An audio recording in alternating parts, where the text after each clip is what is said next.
कृतज्ञतापूर्वक श्रद्धांजलि देता हूं। दुख की इस कठिन घड़ी में हमारे इन शहीदों के परिजनों के प्रति मैं अपनी संवेदना व्यक्त करता हूं। आज पूरा देश आपके साथ है, देश की भावनाएं आपके साथ है। चाहे स्थिति कुछ भी हो, परिस्थिति कुछ भी हो, भारत पूरी दृढ़ता से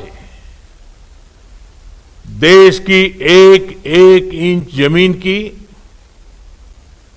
देश के स्वाभिमान की रक्षा करेगा।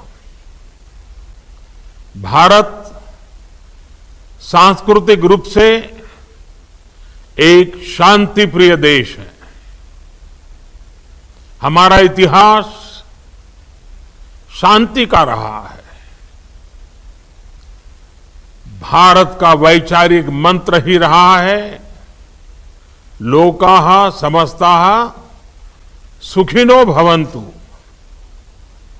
हमने हर युग में, पूरे संसार में शांति की, पूरी मानवता के कल्याण की कामना की है। हमने हमेशा से ही अपने पड़ोसियों के साथ एक कोऑपरेटिव और फ्रेंडली तरीके से मिलकर काम किया है। हमेशा उनके विकास और कल्याण की कामना की है।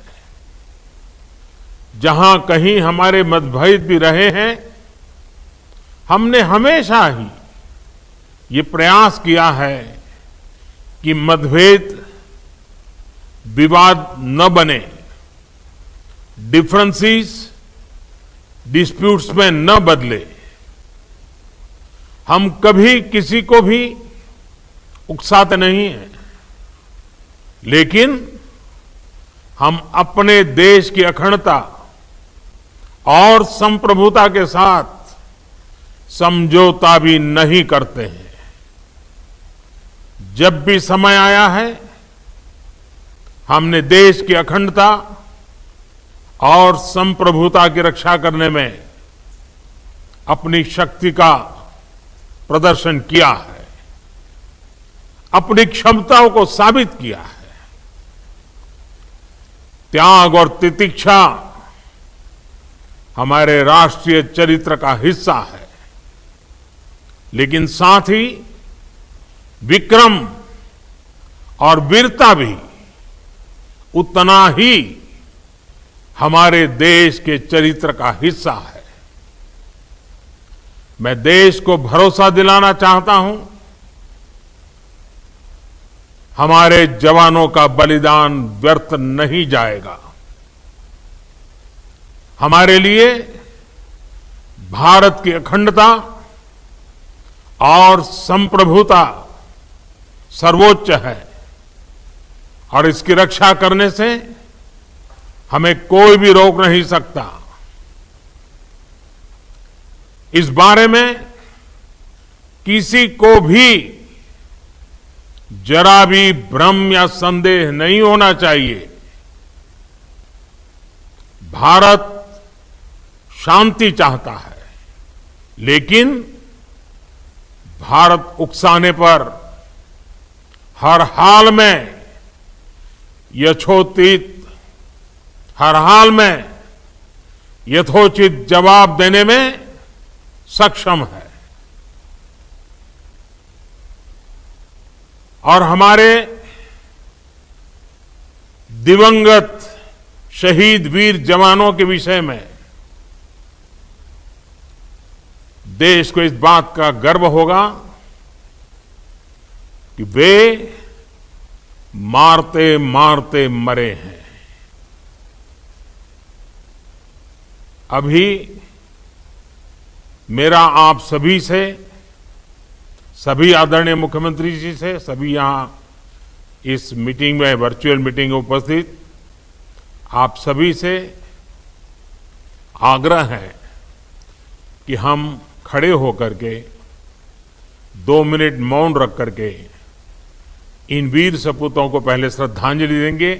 उसके बाद आज जो हमने हमारी मीटिंग तय की है उस मीटिंग को आगे बढ़ाएंगे।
ओम शांति शांति शांति है।